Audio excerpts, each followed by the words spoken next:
नमस्कार, ये है न्यूज लॉन्ड्री पॉडकास्ट और आप सुन रहे हैं एनएल चर्चा। नमस्कार, मैं हूं अतुल चौरसिया।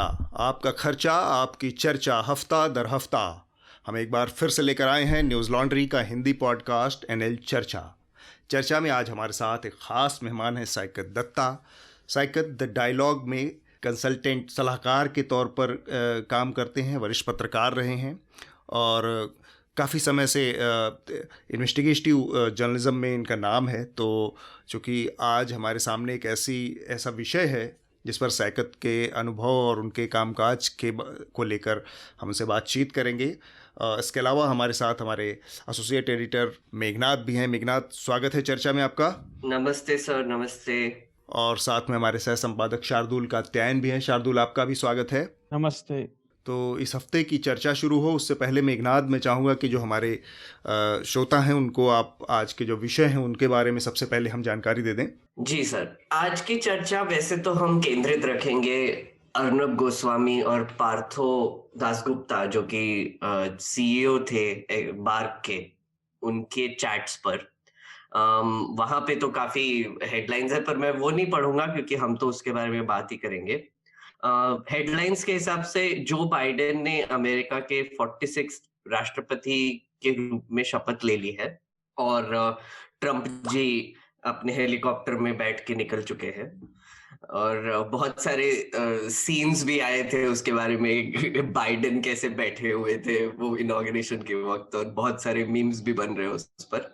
और मणिपुर पुलिस ने स्थानीय न्यूज पोर्टल के जिन 2 संपादक को रविवार की सुबह हिरासत में लिया था, उन्हें सोमवार की दोपहर करीब 3:30 बजे जमानत पर छोड़ दिया है। इस पर आई थिंक काफी आउटरीच भी हुआ था सोशल मीडिया पे और जस्ट इन जनरल।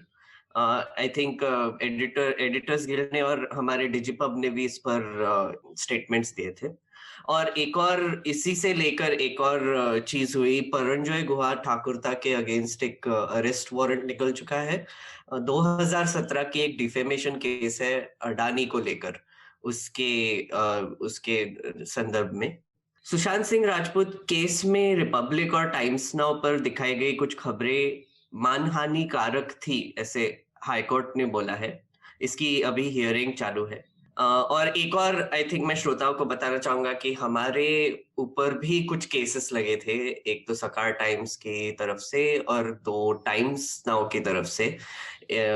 एक तो सकार टाइम्स में प्रतीक के खिलाफ एक रिपोर्ट पे केस लगी थी और टाइम्स नाउ में न्यूसेंस और मेरे एक्सप्लेनर के खिलाफ 100 करोड़ के उन्होंने कंपेंसेशन मांगा है। तो हमारा लीगल फंड अभी हमारे वेबसाइट पर है, तो प्लीज हमारी मदद कीजिए और हमें ये कोर्ट में बैटल्स जो फाइट करने हैं उसके लिए आप थोड़ा सा कंट्रीब्यूट कर सकते हैं। कृषि कानून को 1.5 साल तक रोकने पर केंद्र तैयार है, केंद्र सरकार ने बोला है। और किसान यूनियन ने कहा है कि ऑफर पर विचार करेंगे। तो थोड़ा सा कुछ इसमें डेवलपमेंट है। अब इसमें डेवलपमेंट ये है कि किसानों ने इनकार कर दिया है इसको मानने से। अच्छा, ये अपडेट होगा। मतलब ये प्रोटेस्ट चलता रहेगा एक हिसाब से। ठीक है, तो ये भी बड़ा मजेदार चीज है मेघनाथ। थोड़ा सा मैं आप लोगों की भी इसमें राय जानना चाहूँगा कि कोई कानून जिसको किसान कह रहे हैं कि हम इसको रिपील करने के लिए यहाँ बैठे हैं, इसको पूरी तरह से ख़त्म किया जाए, उसमें सरकार की तरफ से ये प्रस्ताव आया कि इसको 1.5 साल तक के लिए टाल देते हैं, इम्प्लीमेंटेशन इसका रोक देते हैं। तो जो कानून आज अनएक्सेप्टेबल है या जो किसानों को स्वीकार नहीं है, 1.5 साल बाद वो फिर से कैसे स्वीकार हो जाएगी? ये लॉजिक क्या है इसके पीछे? थोड़ा सा मैं ये समझ नहीं पाया। वही आई थिंक मुझे, जैसे हमने पिछले हफ्ते भी बात किया था, मुझे लगता है कि इनको ने ये रिपब्लिक डे का जो परेड होने वाला है, ट्रैक्टर परेड, उससे बहुत डर लग रहा है क्योंकि वो जो विजुअल्स जो आएंगे ना वो सब कवर करेंगे, क्योंकि बहुत ही रिपब्लिक डे का परेड तो होता रहता है, पर ये जो ट्रैक्टर परेड जो होने वाला है, ऑलरेडी सोशल मीडिया पर आपको दिख रहे होंगे लाइन से ट्रैक्टर कहीं कहीं से विलेजेस से इधर उधर से आ रहे हैं, मॉडिफाइड ट्रैक्टर्स आ रहे हैं। हाँ जी। तो वो या ये भी एक वो सोच हो सकती है सरकार की कि ये जो एक तरह से जुटान हो गया है, जो बहुत ऑर्गेनाइज एक यहाँ पर लोगों की घेराबंदी हो गई है, इसको तोड़ने में सफल हो जाएंगे इस तरह का कुछ देख के? क्योंकि दोबारा से इस तरह का इतने बड़े पैमाने पर एकजुटता या एक तरह से घेराव कर पाना ऑर्गेनाइज तरीके से किसी मतलब नॉन इस तरह के एंटिटी के लिए, जो कि सरकार या उससे स्टेट से अलग है, प्राइवेट निजी लोगों के लिए बहुत मुश्किल होगा दोबारा से इतना बड़ा खड़ा कर पाना आंदोलन। सर मैं ना वेडनेसडे को फिर से गया था सिंघू बॉर्डर प्रोटेस्ट साइट पर, और वहां पर एक तो दिखा थोड़े से लोग कम हो गए हैं, पर आई मीन लोग तो डटे हुए हैं वहां पे, वो हाईवे ब्लॉक करके। थोड़ा सा क्राउड मुझे थोड़ा कम लगा, लेकिन एक बहुत ही अच्छी चीज मुझे समझने को मिली कि जो उनकी फार्मर लीडर्स की जो ये स्ट्रैटेजी है, जैसे ट्रैक्टर पे करना, आज भी जा रहा हूँ मैं फिर से गाजीपुर में एक आर्टिस्ट का एक प्रोग्राम है वो देखने के लिए, कबड्डी मैचेस हो रही है वहां पे। तो उनका ना एक स्ट्रैटेजी है कि अगर ये सरकार हेडलाइन मैनेजमेंट में बिलीव करती है, इमेजरी में बिलीव करती है, तो हम भी इमेजरी करेंगे, हम भी हेडलाइन मैनेजमेंट करने की कोशिश करेंगे। तो अच्छा। फाइटिंग फायर विद फायर वाला ये मामला हो रहा है थोड़ा सा।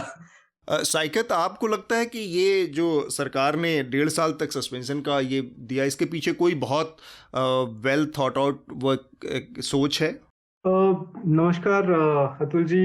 एक जो मेरे ख्याल में जो समझ आता है कि सरकार थोड़ा टाइम देना चाहती है, क्योंकि एक पिछले अगर आप पहले भी देखें क्या हुआ सरकार के साथ, जब भी लोग सड़क पे आ जाते हैं तो सरकार थोड़ा सा घबराहट में आ जाती है, और सरकार को ऐसा भी लगता है कि बाकी सारे जो प्रोटेस्ट हैं, चाहे वो सोशल मीडिया पे हो या चाहे पार्लियामेंट के अंदर हो या कहीं और हो, उन प्रोटेस्ट को तो वो संभाल सकती है। जब लोग सड़क पे आ जाते हैं तब सरकार फिर बौखला जाती है और फिर सोचने लगती है कि अब इसका क्या करें। और कई ऑपोजिशन लीडर कई सालों से कहते हैं कि जब आपके पास मेजॉरिटी है तब एक ही तरीका है सरकार को सुनाने का कि हमारे उनकी क्या मांगे हैं, वो है कि लोग जब सड़क पे आने लगे। और जिस तरीके से किसानों ने इस स्ट्रैटेजी को बनाया है, जैसे एक तो दिल्ली की तरफ आ रहे हैं, तो एक तरह से ये एक सिंबॉलिक दिखाना भी चाहते हैं कि दिल्ली की जो सल्तनत है उसको पहले भी लोगों ने इतिहास में हड़काया है और हम भी इसको हड़का सकते हैं। तो एक तो ये दिखाना चाहते हैं क्योंकि दिल्ली है नेशनल कैपिटल। और दूसरी बात है बाकी राज्यों में भी, जैसे आप देखें 26 जनवरी का जो स्ट्रैटेजी बनाया है इन्होंने, एक तो वो दिल्ली में भी करना चाहते हैं और कई स्टेट कैपिटल में, जैसे मैं देख रहा था कर्नाटक में भी करना चाहते हैं, महाराष्ट्र में भी करना चाहते हैं, मध्य प्रदेश में भी करना चाहते हैं, हर जगह छत्तीसगढ़, हर जगह किसान अपने जगह पे भी कुछ ना कुछ करना चाहते हैं। और एक तरीके से ये एक और बहुत बड़ी सिंबॉलिक विक्ट्री होगी किसानों के लिए, क्योंकि अगर आप देखें 26 जनवरी एक तरीके से मिलिट्री परेड का एक हिस्सा बन गया है, जबकि 26 जनवरी है हमारा संविधान, और संविधान का मतलब लोगों का। एक चीज होती है डेमोक्रेसी, जिसको कहते हैं जनतंत्र, पर उसमें अगर आप एक कॉन्स्टिट्यूशन लाते हैं और उस कॉन्स्टिट्यूशन का मतलब होता है कि सरकार पे रोक, मतलब सरकार के पास इतना पावर नहीं होना चाहिए कि वो लोगों पे हावी हो जाए। तो इसलिए एक तरीके से ये लोगों का सेलिब्रेशन है। जबकि रिपब्लिक डे और गणतंत्र दिवस जो है उसमें हर चीज का सेलिब्रेशन होता है, बस गणतंत्र का नहीं होता। तो एक तरीके से वो सरकार से वो छीन के दिखाना चाहते हैं कि लोग कैसे गणतंत्र दिवस सेलिब्रेट करते हैं या करना चाहते हैं। जैसे कि अमेरिका में 4th of July जो होता है वो एक लोगों का सेलिब्रेशन होता है कि वो इंडिपेंडेंस डे लोगों का है। तो इससे काफी सेटबैक तो होगा सर। तो साल दर साल, चूंकि हम 60-70 साल हो गया है अब इसको लागू हुए संविधान को, तो रिपब्लिक डे के इसमें एक रीथॉट की ज़रूरत है। पूरा प्रोसेस किस कॉन्सेप्ट से शुरू हुआ था, जिसका जिक्र आप कर रहे हैं कि ये जनता का एक उत्सव था, लोकतंत्र का उत्सव मनाने का दिन था, लेकिन वो उसको एक बहुत संकुचित खांचे में अभी बंधता हुआ दिख रहा है, जिसमें केवल मिलिट्री पावर का शोबाजी या इस तरह की चीज़ें ज़्यादा उसमें आ गई हैं। पब्लिक पार्टिसिपेशन या कल्चरल पार्टिसिपेशन जो है या उस तरह का या कॉन्स्टिट्यूशन का जो उत्सव या उसकी मनाने से वो कम हो गया है। शार्दुल, ये जो पूरा सरकार की स्ट्रेटजी है किसानों से निपटने की, अभी तक तो लॉकजाम दिख रहा है और किसानों ने अब मना भी कर दिया है, तो अब तक ये सरकार काफ़ी हद तक दिखाने में सफल थी, एक परसेप्शन बनाने में कि हम तो कोशिश कर रहे हैं, किसान ही अड़े हुए हैं। लेकिन जिस तरह के प्रस्ताव और जिस तरह की चीज़ें आ रही हैं, अब कहीं ना कहीं सरकार के ऊपर भी लोगों के को शक होने लगा है। जो परसेप्शन वाली लड़ाई भी एक तरह से सरकार उसमें पीछे छूट रही है।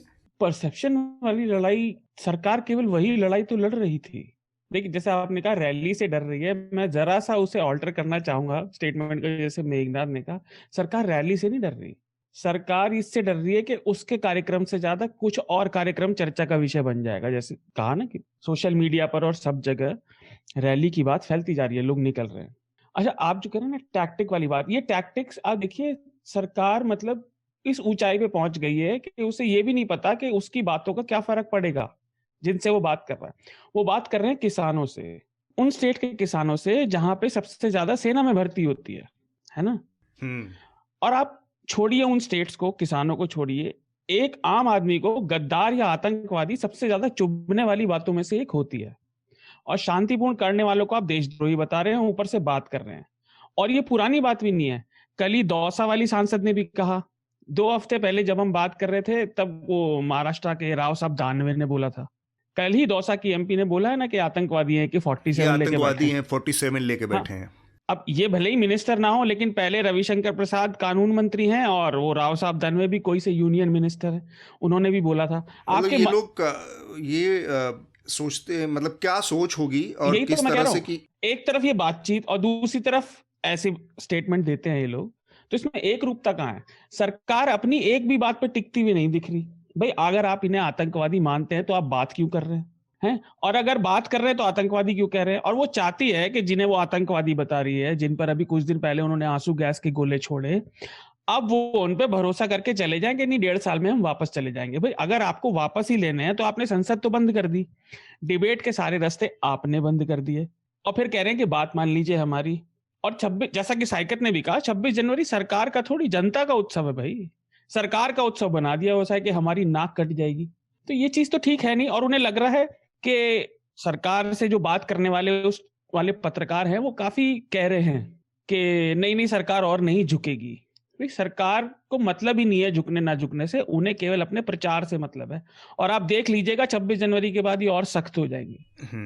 मेघनाथ, बाकी और भी कुछ बड़ी खबरें हैं जिनका जिक्र करना बाकी? थोड़ी छोटी छोटी हेडलाइंस है कि एक तो मिर्जापुर जो वेब सीरीज है उसके अगेंस्ट एक PIL दाखिल किया गया है सुप्रीम कोर्ट में, और तांडव के खिलाफ FIRs फाइल किए। और आई थिंक तांडव के जो क्रिएटर्स है उन्होंने कहा है कि वो कुछ एडिट करने वाले सीन, और नहीं, उन्होंने 2 सीन काट दिया ना, उन्होंने 2 सीन को काट दिया है, माफी भी मांगी है, माफी मांगी यहाँ पे। लेकिन एक बड़ी दिलचस्प चीज है, ये थोड़ा सा मुझे लगता है कि ये तांडव बनाने वाले जो भी लोग हैं, इसके पीछे इससे जुड़े लोग, उन लोगों ने एक गलती की है, और उन्होंने ना तो अतीत से कोई चीज़ सोचने की कोशिश की, और बहुत जल्दी दबाव में आकर उन्होंने माफ़ी मांगी या फिर सीन काटने का एक वो किया।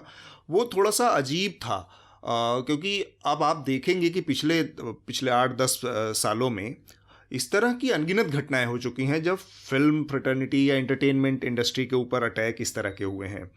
अब वो बहुत ऑर्गेनाइज हो गए हैं, और ये जो अटैक हो रहा है इसके पीछे एक बहुत ही सत्ताधारी दल से जुड़े लोगों की बहुत एक संगठित वो है। वो किसी भी तरह से OTT जो प्लेटफॉर्म है उनको एक तो सेंसर के दायरे में लाना चाह रहे हैं, है ना, कि सेंसर बोर्ड के दायरे में। वो अपनी एक अलग डिबेट है, उस पर हम नहीं जाते। लेकिन अगर तांडव से जुड़े लोगों ने थोड़ा सा अतीत में जो घटनाएं हुई उससे सीख ली होती, मसलन मैं मोहल्ला 80 का जिक्र करना चाहूँगा, जिसमें कई सारे दृश्य हैं जिसमें बहुत भयानक गालियाँ हैं, और गालियों के साथ साथ उसमें भगवान शंकर से एक जगह संवाद है जिसमें शंकर को गाली दे रहा है एक बनारस का आदमी। तो ये जो चीज़ थी उसमें कोर्ट का डिसीजन भी है। तो अगर वो थोड़ा सा इसको फाइट करने की कोशिश करते तो उनको एक इस तरह की एक परंपरा थी और एक परिपाटी थी लीगल डिस्कोर्स में, जिसका इस्तेमाल वो कर सकते थे अगर उनको अपने ऊपर भरोसा था। लेकिन वो बहुत जल्दी इस पूरे दबाव में आके बिखर गए। मुझे ये बात समझ में नहीं आई। यहाँ पे ना सर एक जस्ट छोटा सा एडिशन करना चाहूंगा मैं कि मैंने तांडव वैसे देखा नहीं है, पर जितना भी फीडबैक आ रहा है तो लोग बोले कि वैसे तो ऑब्वियसली उन्होंने वो जो ट्रोप्स है कि पॉलिटिशियंस सब दारू पीते हैं और फिर ड्रग्स करते हैं और प्रोस्टिट्यूशन में इन्वॉल्व होते हैं वगैरह वगैरह, वो बहुत सारे खूब सारे ट्रोप्स यूज किए हैं। पर इन्होंने ना मुझे लगता है एक और चीज की है कि बहुत ऑब्वियस कर दिया है कि किसके बारे में बात कर रहे हैं या फिर कौन है वो लीडर एक्सेट्रा। तो आई थिंक इससे अगर आप थोड़ा सा बचेंगे भी या फिर आपको क्रिएटिव थोड़ा सा फ्रीडम रहेगा हाँ उस पे। नहीं वो तो बिल्कुल ठीक बात है, इससे मैं सहमत हूँ कि उसकी जो कंस्ट्रक्शन क्वालिटी, जो बनने की उसकी गुणवत्ता है, या जो उसमें कंटेंट में क्या है क्या नहीं, उस पर अलग से पूरी बहस हो सकती है। और वो एक रिव्यू का विषय है। सेंसरशिप तो होना नहीं चाहिए। आई मीन जो भी आर्ट हो, वाइज तो उसकी गुणवत्ता पर बहुत सारी बहसें हो सकती है, घटिया बना है या उसमें इनको समझ नहीं है, पॉलिटिकल जो जेनर है वो उस जेनरा में कोई किस तरह की चीज़ों की समझ होनी चाहिए वो है कि नहीं, इस पर बहुत सारी बहस हो सकती है। या बनाने वालों ने उसमें क्रिएटिव कितना इस्तेमाल किया अपनी क्रिएटिविटी का, उसका भी सवाल हो सकता है। मैं ये कह रहा हूँ कि सेंसरशिप के आगे जो एकदम से झुक जाने वाला ये इन्होंने किया, ये हालांकि उनके लिहाज से देखा जाए तो एक उनके पास अपनी एक लॉजिक होगा उसका कि भाई उनका एक बड़ा बिजनेस है, बड़ा इन्वेस्टमेंट उन्होंने किया है, वो नहीं चाहते कि किसी भी वजह से वो सैबोटाज हो जाए। शायद ये सोच रही होगी। आजकल माहौल इतना ज़्यादा वो है, टेंस है, इतना पोलराइज है कि उसमें लोगों को और भी खतरे लगते हैं। किसी के घर पे पता लगा ईंट पत्थर जाके कुछ लोग फेंकने लगे, ये सब भी खतरे होंगे ही होंगे। उत्तर प्रदेश के उन्होंने ट्वीट कर दिया था मीडिया एडवाइजर ने कि पुलिस निकल चुकी है। हाँ, FIR हो गई है वहाँ पे। उन्होंने कहा था गाड़ी लेके निकल चुकी है।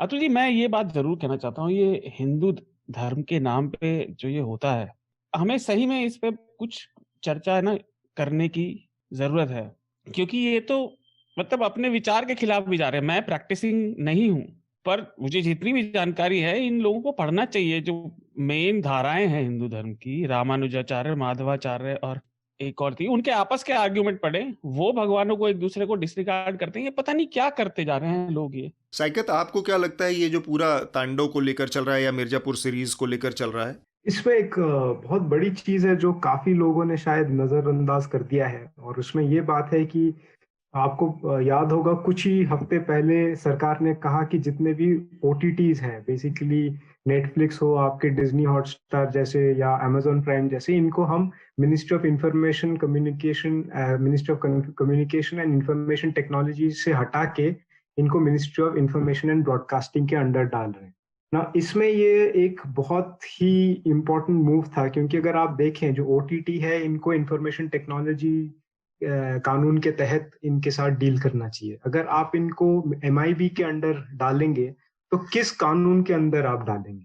तो इस पे काफी चर्चा शुरू हो गया कि अब इससे MIB इसको कैसे करेगी, क्योंकि अगर सरकार में देखिए, अगर आपको कुछ भी करना हो तो उसके लिए आपको एक कानून चाहिए, और बिना कानून के, बिना रूल्स और रेगुलेशंस के, टीवी को वो कर सकते हैं क्योंकि केबल रेगुलेशन है, इसलिए टीवी, और एक ब्रॉडकास्टिंग कोड है, एक सेल्फ रेगुलेटरी मैकेनिज्म है वगैरह। अब डिजिटल मीडिया के लिए भी शायद वो कुछ कर रहे हैं, पर इसके लिए OTTs के लिए अभी तक कुछ नहीं था। बट सोमवार को, जहां तक इंडियन एक्सप्रेस पे भी ये खबर छपी है, इन्होंने मिनिस्ट्री ऑफ इंफॉर्मेशन ब्रॉडकास्टिंग ने इनको बुलाया, जो तांडव के जो मेकर्स थे उनको बुलाया, उनके साथ चर्चा की, और फिर उनको कहा कि आप इनको डिलीट कीजिए, जो वो मान भी गए। सबसे बड़ी बात यह है कि आपने इनको किस कानून के तहत बुलाया, आपने किस कानून के तहत आपने इनसे कहा कि वो, तो एक तरीके से तो आपने एक सेंसरशिप जो इमरजेंसी के टाइम जो होता था कि लोगों को बुलाया जाता है, एक हटाने के लिए वही लागू हो गया है, जो लोगों को पता भी नहीं चला कि अब सेंसरशिप। अब एक बार सरकार में ये चीज है कि एक बार जब कुछ शुरू हो जाता है उसको वापस रोल करना बहुत मुश्किल हो जाता है। और इस बार क्या हुआ है, वो सेंसरशिप, इमरजेंसी टाइम का जो हमने सेंसरशिप देखा था वैसा ही सेंसरशिप अब फिर से शुरू हो गया है, और किसी को कानो खबर पता भी नहीं चला कि कैसे क्या होगा। तो इस पे बहुत हमें सोचना चाहिए। और इस मामले में तो मुझे लगता है अतुल जी कि ये तात्कालिक रूप से इन्होंने इसलिए खड़ा किया क्योंकि ये सारा अर्नब और TRP वाला मामला बहुत तेजी से बाहर आया, तो उस बात को दबाने के लिए, क्योंकि उनके मुखौटे चैनलों ने फिर इसी पे चर्चाएं की। ठीक बात, इसकी टाइमिंग बहुत महत्वपूर्ण है, क्योंकि इस समय जो है अर्नब गोस्वामी और पार्थो दास गुप्ता की बातचीत का जो चैट चल रहा है, व्हाट्सएप चैट की लीकिंग का सारा डॉक्यूमेंट सामने आया है। उसके बाद से, और उसमें ऑलमोस्ट पूरा का पूरा जो सत्ताधारी वर्ग है, जो रूलिंग क्लास है हमारा, वो कहीं ना कहीं उसके लपेटे में है। उसमें लोगों के गाहे बगाहे नाम आ रहे हैं, टॉप से लेके नीचे तक मंत्रियों के नाम आ रहे हैं, लोगों के नाम आ रहे हैं, और बड़े अलग कॉन्टेक्स्ट में आ रहे हैं। तो इसलिए भी शायद इन चीज़ों को, गैर ज़रूरी चीज़ों को, या इस जिनका कोई महत्व नहीं है, उनको बहुत सिस्टमेटिक तरीके से, बहुत संगठित तरीके से तूल दिया जा रहा है। तो ये एक वजह है, इसमें एक बड़ा एंगल है, इसको देखने का नज़रिया है।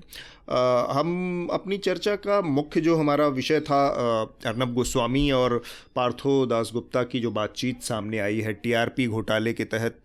मुंबई पुलिस ने पार्थो दासगुप्ता को गिरफ्तार किया था।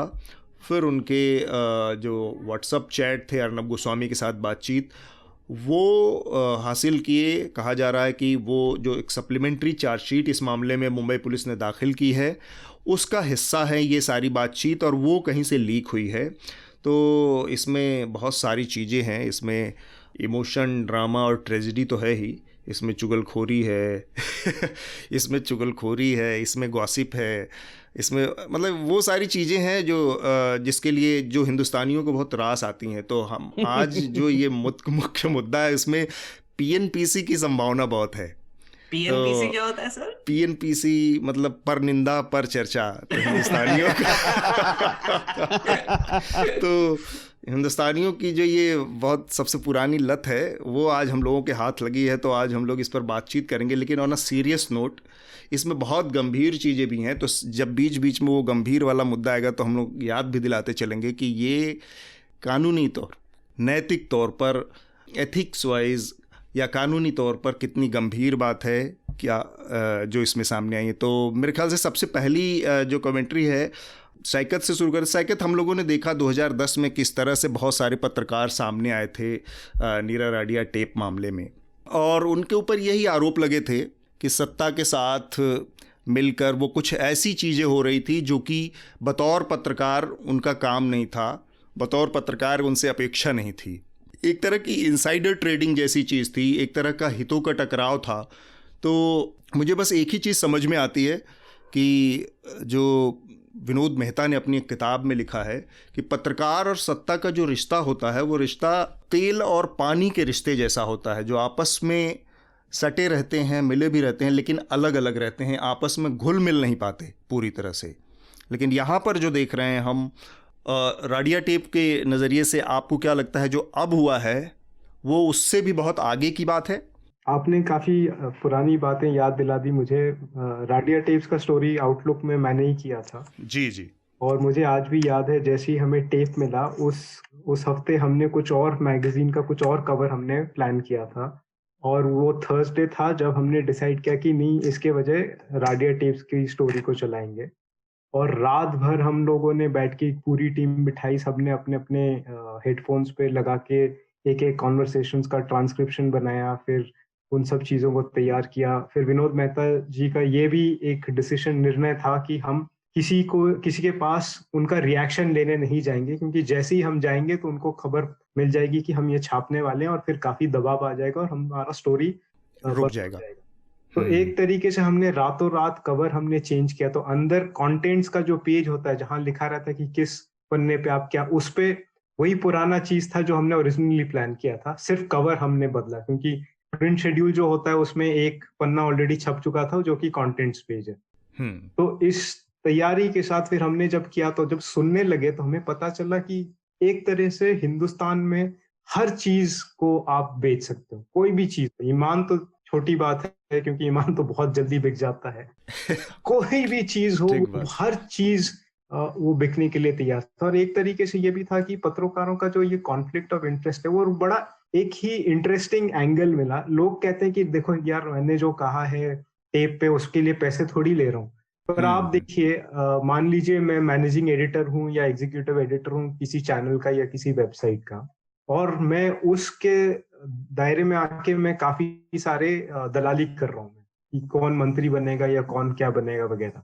उसके वजह से मेरे वेबसाइट को या मेरे चैनल को या मेरे अखबार को काफी बेनिफिट्स भी मिल रहे हैं, क्योंकि मैं उनके लिए एक तरीके से दलाली कर रहा हूँ जी। तो उसके वजह से वो मुझे तनख्वाह भी बढ़िया देंगे, फिर मुझे ओहदा भी बढ़िया देंगे, गाड़ी मिलेगी, बंगलो मिलेगा वगैरह। तो एक तरह से ये एक इनडायरेक्ट करप्शन है, जो दिखता नहीं है पर सरासर करप्शन है, क्योंकि आपके ऑर्गेनाइजेशन को तो काफी फायदा मिल रहा है। तो ये सब भी हमें तब देखने को मिला, और काफी लोग काफी अपसेट भी हो गए हमारे साथ। कुछ लोगों ने तो आज तक बात भी नहीं करते, कुछ लोगों ने कहा कि तुम्हें कभी नौकरी नहीं मिलेगी, पत्रकारिता तुम्हारी बंद करवा देंगे वगैरह। आज जो देख रहे हैं एक उससे भी आगे जाके अर्नब जी का और इनका पार्थो जी का जो ये अगर आप चैट मान के चलें कि ये सच है, तो उसमें एक अलग ही चीज हो रहा है कि यहाँ अब मीडिया नहीं रहा, एक तरीके से एक पॉलिटिकल इंस्ट्रूमेंट बन गया है, और बहुत ही क्लियर पॉलिटिकल इंस्ट्रूमेंट। और उसमें एक अनस्पोकन एक कॉन्ट्रैक्ट हो गया कि हम आपके पार्टी के लिए जो भी करना है हम करेंगे, जो भी मुद्दे आप बनाना चाहते हैं। तो एक तरीके से जैसे आपने अभी कहा कि, और शार्दुल ने भी कहा कि एक तरीके से अटेंशन डाइवर्ट करने के लिए इन्होंने ये तांडव वाला सारा तांडव पे तांडव खेल गए। पर अगर आप देखें कोई भी मुद्दा, जब भी कोई मुद्दा आता था जिससे सरकार की अकाउंटेबिलिटी पे सवाल आ जाता था, इमीडिएटली ये कुछ और मुद्दा उठा के उस पर शुरू कर देते थे। तो उसके वजह से इन्होंने जिस तरीके से, एक तो आजकल आपको पता है कि जर्नलिज्म में कितना प्रेशर चल रहा है, लोगों को जो अच्छा पत्रकारिता करना चाहते हैं उनको उनकी नौकरियां जा रही हैं, उसकी फंडिंग के लिए काफी सारा दिक्कतें हैं। पर एक चैनल आता है, एक साल में उन्होंने अपना सारा जो ऋण है वो किसी तरीके से उन्होंने काफी कुछ, जो खबर में आई कि काफी उन्होंने अपने जो शेयर्स किसी और को दिए थे वो शेयर्स भी वापस ले लिए, फाइनेंशियल हेल्थ इनका काफी अच्छा इंप्रूव हो गया। अब प्रॉफिट में है या नहीं है, लॉस में, इसका तो मुझे पता नहीं है। पर जो पता चला कि एक्सपेंशन भी काफी जल्दी हुआ, पहले उन्होंने अंग्रेजी वाला किया, फिर हिंदी वाला किया, और बाद डिजिटल, उसके बाद हाँ डिजिटल हो गया कि और होगी। तो इतना आप प्रॉफिट भी कर रहे हो, और उस प्रॉफिट के साथ उसके पीछे क्या कहानी है और उसके साथ क्या क्या चीजें जुड़ी हैं वो हमें पता चल रहा है। और इसमें एक खास चीज मैं जो डालना चाहता हूँ, अगर आप देखें पुलवामा पे जो हमला हुआ, हमारे 40 जवान मारे गए, ये किसी भी देश के लिए बहुत बड़ी चीज है। लोग कभी कभी इन सब बातों पे युद्ध शुरू हो जाते हैं, बिल्कुल शुरू हो जाते हैं। तो इतनी सेंसिटिव चीज, और आप सोचिए इस पे उसी दिन कुछ चंद घंटों बाद आप एक व्हाट्सएप चैट पे कह रहे हो वी वन बिग टाइम, मतलब कि हमें बहुत फायदा हुआ इस अटैक से। तो आप में और उन आतंकवादियों ने जिन्होंने इस पे ये हमला किया है, आप में फर्क क्या है? मतलब एक तो आप, ठीक है, मैं मानता हूँ कि पत्रकारिता आपको ऑब्जेक्टिव रहना चाहिए, आपका देश वगैरह आपको भूल जाना चाहिए, जो सच है वही दिखाना चाहिए, पर किसी एक तौर पे तो हम सभी हिंदुस्तानी है। चाहे आपका कोई भी आइडियोलॉजी हो, जब किसी जवान को आप मरते हुए देखते हो, और कश्मीर मैंने बहुत कवर किया है, किसी जब जवान को आप देखते हो जो देश के लिए मर रहा है, कुछ तो आप में भी फर्क पड़ता है। तो यहाँ आप वो सब छोड़ के आप टीवी पे दिखाते हो कि आप बहुत नेशनलिस्ट हो, पर प्राइवेट चैट में आप सिर्फ देख रहे हो कि इसमें इनके मरने से हमारे टीआरपी को क्या फायदा हुआ, हमारे रीच को क्या फायदा हुआ। ये बहुत दुख की बात है। और दूसरा चीज, जब ये अटैक होने वाला था 26 फरवरी को, जब हमारे लड़ाकू विमान पाकिस्तान और बालाकोट पे जाके उन्होंने हमला किया, इसकी खबर उनको पहले से थी ना। अब ये सोचने वाली बात है कि मान लेते हैं कि अगर आप सेंसिटिव चीजें कवर कर रहे हैं एज अ जर्नलिस्ट, आपको पता चल जाता है, कभी कभी आपको आपके सोर्सेज इतने बन जाते हैं, आपको पता चल जाता है कि आज कहाँ क्या होने वाला है। पर इन सब चीजों पे आप बात नहीं करते, क्योंकि अगर इसमें थोड़ा सा भी लीक हुआ, दुश्मन को पता चल सकता है कि आप कब हमला करने वाले। और मैंने जो, I am a trained war correspondent, हमारा एक कोर्स होता है, मिनिस्ट्री ऑफ डिफेंस करवाता है। सबसे पहला हमें ये सिखाया जाता है उस कोर्स में कि अगर आपको बाई चांस कोई मिलिट्री सीक्रेट पता चल गया, थोड़ा उस पे आप सोच विचार करके फिर उसको पब्लिश करें, क्योंकि इससे लोगों की जाने जा सकती हैं। और स्पेशली अगर कोई हमला होने वाला है, उस हमले से पहले आप बिल्कुल ही कुछ ना करें, क्योंकि अगर दुश्मन को पता चल गया कि एक हमला आने वाला है, एक तो तैयारी भी हो जाएगी और लोगों की जाने भी जा सकती है on both sides of the border. मान लीजिए ये चैट अगर कोई मॉनिटर कर रहा था और सडनली किसी हालत से, और किसी और शायद उन्होंने अगर व्हाट्सएप पे किया है तो चलो थोड़ा बहुत सेफ्टी है, क्योंकि उसमें एंड टू एंड एन्क्रिप्शन है। मान लो उन्होंने फोन पे भी पार्थो के साथ, क्योंकि आपको सिर्फ दिख रहा है जो अभी चैट पे छपा है, फोन पे ओपन लाइन पे क्या बात कर रहे थे ये हमें किसी को पता नहीं है। उस पे अगर उन्होंने कहीं कुछ कह दिया होता कि ये अटैक होने वाला है यार, हमारे विमान जा रहे हैं, और मान लीजिए कोई पाकिस्तान से सुन रहा है, एक हमारा एक MiG-21 गिरा, इसमें मान लीजिए अगर 2-3 मिराज 2000 इसके वजह से गिर सकते थे, फिर आप क्या कहते? और उस पे भी शायद वो टीआरपी का अपना सोचते। ये नहीं सोचते कि हिंदुस्तान के लड़ाकू विमान का पता चल गया दुश्मन को वगैरह। तो इन सब चीजों का थोड़ा बहुत तो सोचना चाहिए। ठीक बात। ये जो घटना जिसका जिक्र सैकत कर रहे हैं, ये बेसिकली उस समय की बात है जब पुलवामा में आतंकवादी हमला हुआ था और उसके बाद भारत ने बालाकोट में अटैक किया था। तो जिस दिन हमला हुआ उस दिन की बात है जब अर्नब गोस्वामी, जो कि तथाकथित सबसे बड़े स्वयंभू सरगना हैं राष्ट्रवाद के इस समय टेलीविज़न मीडिया में, उन्होंने दावा किया कि हम लोगों को ज़बरदस्त सफलता मिली है, रेटिंग मिली है इस हमले से और इसकी रिपोर्ट, क्योंकि उनका चैनल इसकी कवरेज में 20 मिनट आगे चल रहा था और तमाम तरह की बातें उन्होंने इसमें पार्थों के साथ इसका जिक्र किया है। और दूसरी घटना है कि वो कह रहे हैं कि पाकिस्तान में कुछ बड़ा होने वाला है इस घटना के बाद। ये ठीक 3 दिन पहले की बात है जब बालाकोट में भारत की वायुसेना ने अटैक किया, स्ट्राइक की थी। तो उसके 3 दिन पहले ये बात वो कह रहे हैं, यानी कि उनको इस बात की जानकारी थी और वो इस इतनी सेंसिटिव जानकारी को, भले ही उनको ये ना पता हो कि एग्जैक्ट बालाकोट में होगा, जो कि लगती भी है बातचीत से कि उनको ये नहीं पता है कि हमला बालाकोट में ही होगा, लेकिन उनको ये पता है कि पाकिस्तान में कोई ना कोई बड़ा हमला होने वाला है, स्ट्राइक से ज़्यादा, वो कहते हैं स्ट्राइक से भी बहुत बड़ा होने वाला है कुछ। तो इन सब बातों के मद्देनज़र ये जो राष्ट्रवाद का जो खोल है उसके अंदर जो छिपा हुआ आदमी है, मैं उसके बारे में थोड़ी सी उस कैरेक्टर के बारे में तो एक कमेंट्री चाहता हूँ, पहले मेघनाथ से, फिर शार्दुल से, और फिर हम इसके और पहलुओं पर बात करेंगे। जी, आपने जो बात उठाई उस पर आयुष तिवारी ने हमारे न्यूज़ लॉन्ड्री पर एक रिपोर्ट भी किया है। मेरे हिसाब से ये जो बालाकोट वाला जो मसला है, एक तो मुझे लगता है सबसे घिनौनी चीज जो हुई है ये सब कॉन्वर्सेशन में वो ये है कि वी हैव वन बिग, जो वो रेटिंग्स के बारे में बात करें, वो अटैक की वजह से उनको रेटिंग्स का फायदा हुआ, वो तो निंदनीय चीज है। लेकिन ये बात कि उनको 3 दिन पहले ही पता चल गया था, मुझे लगता है इसको थोड़ा सा हमें मतलब इतना सीरियसली नहीं लेना चाहिए। क्योंकि एक बात जो आयुष के रिपोर्ट में भी लिखा है कि उनका उसी दिन राजनाथ सिंह के साथ इंटरव्यू हुआ था, और राजनाथ सिंह के इंटरव्यू में भी उन्होंने कहा था कि नहीं हम जवाब देंगे, हम मिलिट्री स्ट्राइक प्लान करेंगे और ये वो। तो मे बी एक होता है ना कि जर्नलिस्ट को अपना एक्सेस थोड़ा सा दिखाने की एक आदत होती है, थोड़ा सा खुद को अपना इम्पोर्टेंस दिखाने की, या फिर मेरे इधर उधर गवर्नमेंट में कनेक्शन है ये दिखाने की बहुत आदत होती है कुछ जर्नलिस्ट को। और मुझे लगता है अर्नब गोस्वामी को जितना हमने देखा है वो ऐसे ही टाइप के आदमी है, बेसिकली ब्रैग करना इनको अच्छा लगता है। तो मुझे लगता है ये ना थोड़ा सा ब्रैगिंग के भी टेरिटरी में आ जाता है कि हाँ मेरे को पता है क्या होने वाला है। और फिर ये पार्थो दासगुप्ता जो कि सीईओ थे बार्क के, तो एक यहाँ पर कोल्यूजन की भी बात आ जाती है। जैसे अगर पार्थो गुप्ता को आपने बता दिया कि चलो 3 दिन में कुछ तो भी होने वाला है या फिर जो भी होने वाला है, तो पार्थो गुप्ता को पता है कि ये स्टोरी अब रिपब्लिक पे पहले आने वाली है, या फिर वो बोल भी रहे कि नहीं हमने 20 मिनट पहले ही किसी को तो भी भेज दिया था कश्मीर में, ये वो व्हाटएवर। तो इसका मतलब है कि वो पार्थो को क्या स्टोरी करने वाले हैं इस पे पहले की खबर दे रहे थे।